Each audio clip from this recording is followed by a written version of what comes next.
Bienvenidos a NAC Channel Misterio Radio y no te pierdas los podcasts más escalofriantes relacionados con el misterio, lo paranormal y el universo en Anchor y en Castbox. Suscríbete también a nuestro canal de YouTube, donde subiremos los vídeos de dichas historias. También estamos en Facebook, en Twitter y en MeWe. Únete a nosotros, comparte por las redes sociales y ayúdanos a formar parte de la gran familia del misterio.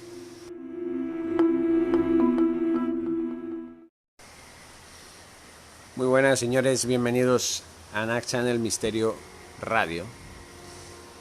Vamos a ver. Recientemente acabo de ver una noticia en el que se acaba de descubrir un nuevo monolito en la playa de Sagaró de Platja d'Aro, en la provincia de Girona, en Cataluña. Vamos a ver, estamos hablando de un monolito que tiene unas dimensiones muy parecidas a las que tenía el que se encontró en el mes de noviembre pasado en el estado de Utah, en Estados Unidos, o por esas fechas un poco antes, en países como Rumanía, Escocia, etc. Ya son varios monolitos descubiertos a lo largo y ancho del planeta Tierra. Sí, de nuestro planeta, de nuestro mundo. ¿Por qué les hablo de esto? Porque ahora vamos a contarles la siguiente historia de lo inexplicado, de lo oculto, que hablará de unos megalitos, que se parece, no es lo mismo, pero no deja de ser templos curiosos, homenajes curiosos a supuestos extraterrestres, civilizaciones extraterrestres, que a lo largo de la historia de la humanidad se les ha rendido más de un homenaje. Hablaremos no de monolitos, sino de megalitos, que son como unas puertas a otras dimensiones o algún tipo de monumento en honor a civilizaciones extraterrestres inteligentes, seres de otros mundos que supuestamente han visitado nuestro planeta a lo largo de la historia. Vamos hablando, porque esto tiene mucho de qué hablar y de qué analizar. Atención a esta historia. Hace miles de años, los habitantes de la Europa primitiva construyeron extraordinarios monumentos de piedra que han sobrecogido a cuantos los han visto, desde los legionarios romanos y los druidas hasta nosotros.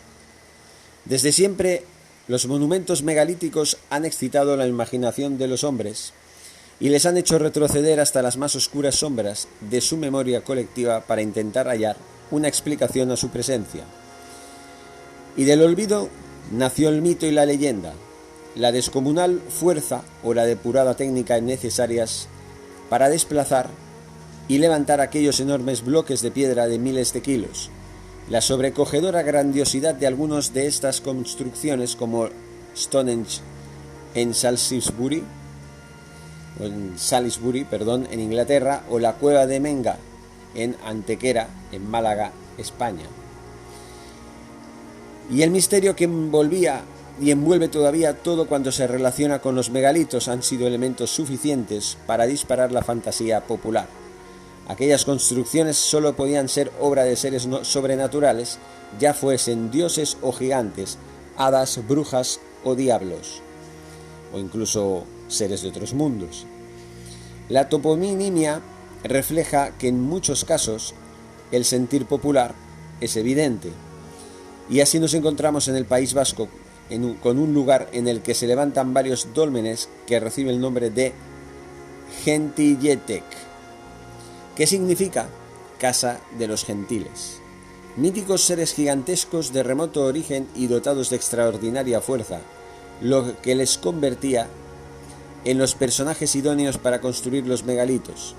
Cerca de la población de Salvatierra, Álava, se localiza el dolmen de Sorgineche, literalmente la casa de brujas, En Álava también, en el término de El Villar, está el dolmen Sorginarem, Chabola o Choza de la Hechicera.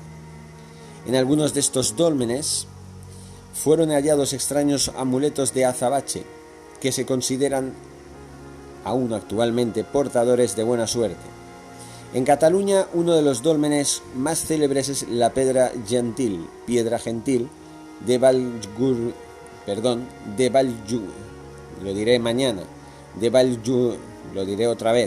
Vallgurguina en Barcelona. Cuesta un poco pronunciar según qué nombres, incluso en catalán. Vallgurguina en Barcelona.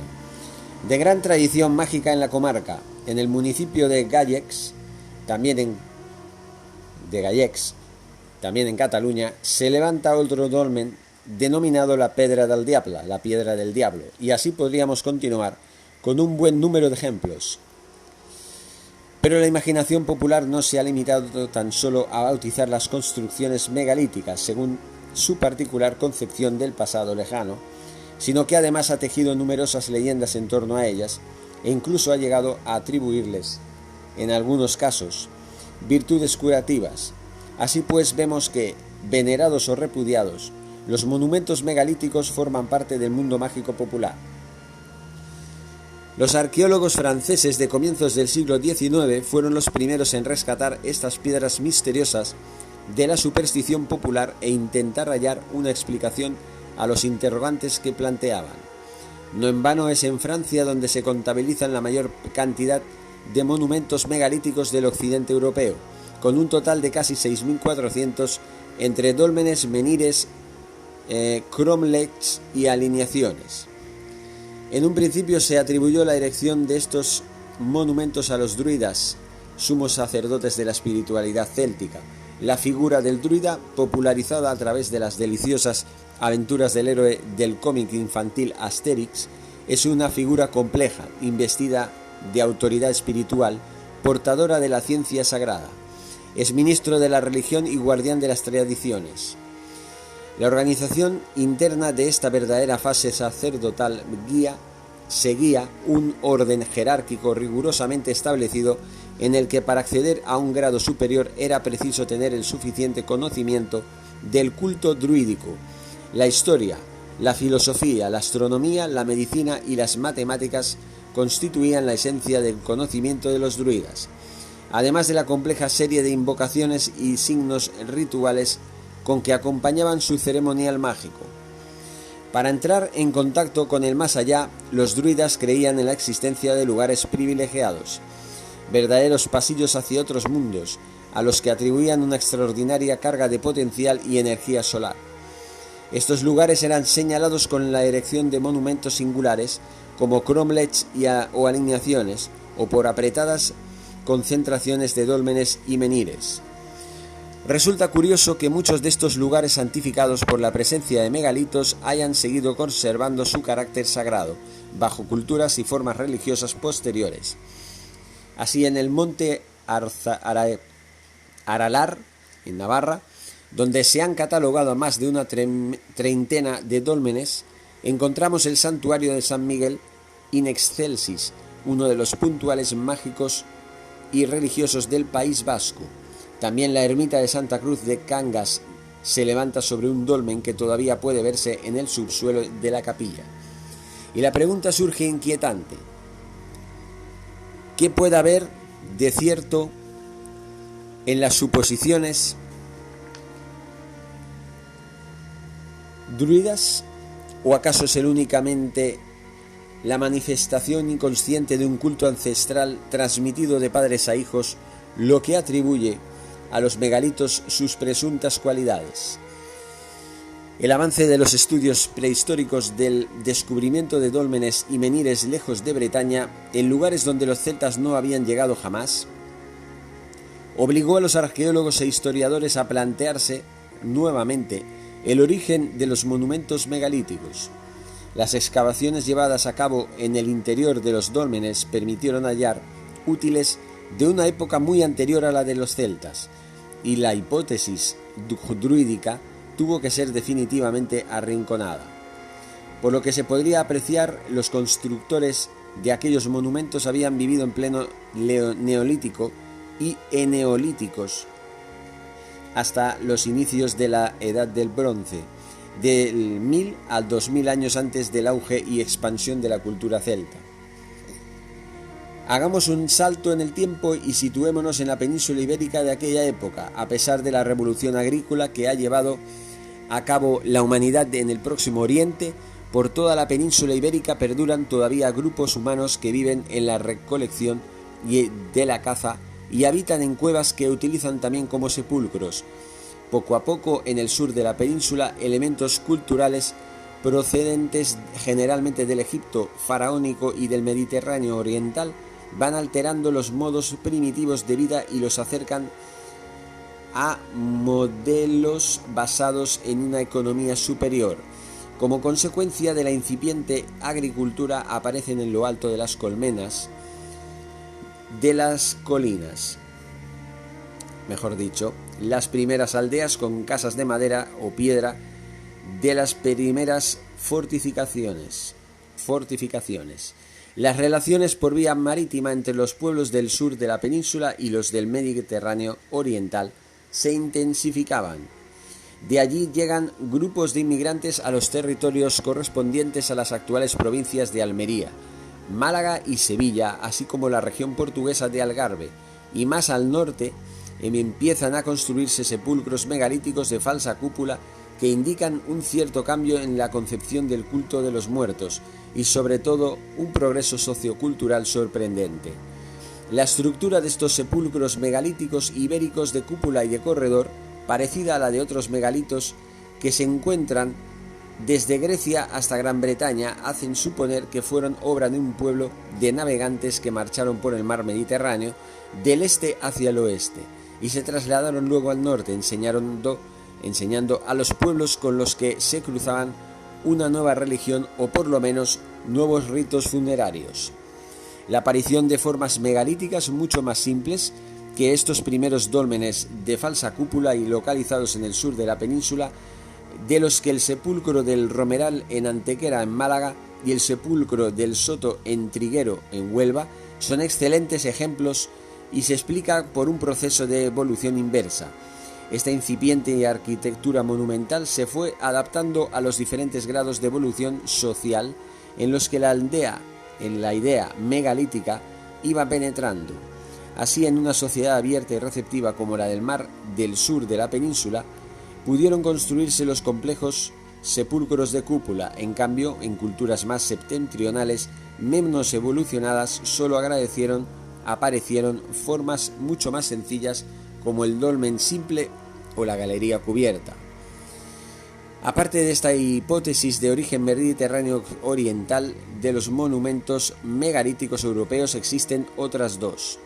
La que sostiene la escuela llamada heliolítica pretende que toda la arquitectura de la que estamos hablando, la megalítica existente en el mundo, ha salido del Valle del Nilo, extendiéndose por caminos diversos hacia los distintos puntos del viejo mundo en los que se ha localizado el megatilismo, desde Irlanda hasta Corea.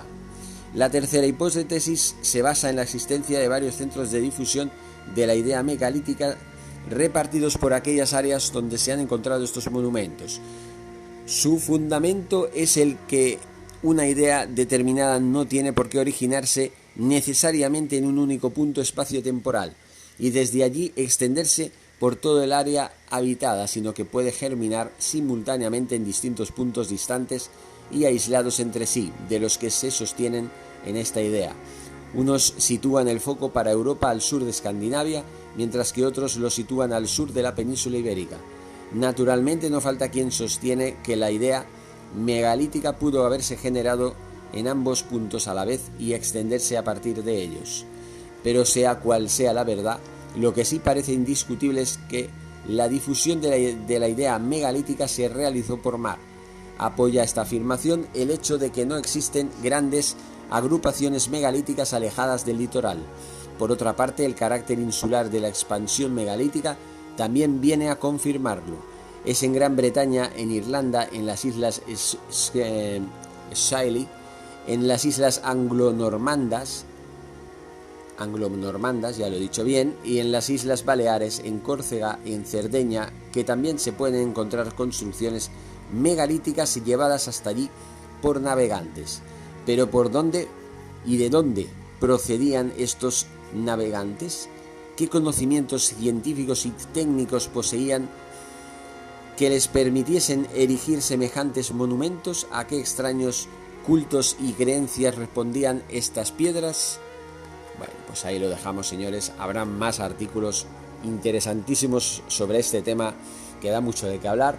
Aquí no se ha valorado mucho la tesis de los posibles orígenes alienígenas de estas construcciones, simplemente por lo pesado de las mismas, porque son piedras que pesan no kilos sino toneladas y que pueden ser pues susceptibles de haber sido construidas de una manera sobrenatural, que si magia, que si alguna fuerza venida del más allá de nuestras fronteras en el espacio exterior, ya saben, en el universo, en otra galaxia, en fin, todo está sujeto a especulación y a más análisis en futuros programas radiofónicos de NAC Channel Misterio Radio. Como digo, muchísimas gracias a todos ustedes por seguirnos. No olviden suscribirse al canal de YouTube y por supuesto seguir estas historias en Anchor y en Castbox, donde allí los episodios de los podcasts de ambas plataformas van a ser las protagonistas del misterio y de lo paranormal. Muchísimas gracias nuevamente y hasta un nuevo audio, hasta un nuevo episodio. Hasta luego.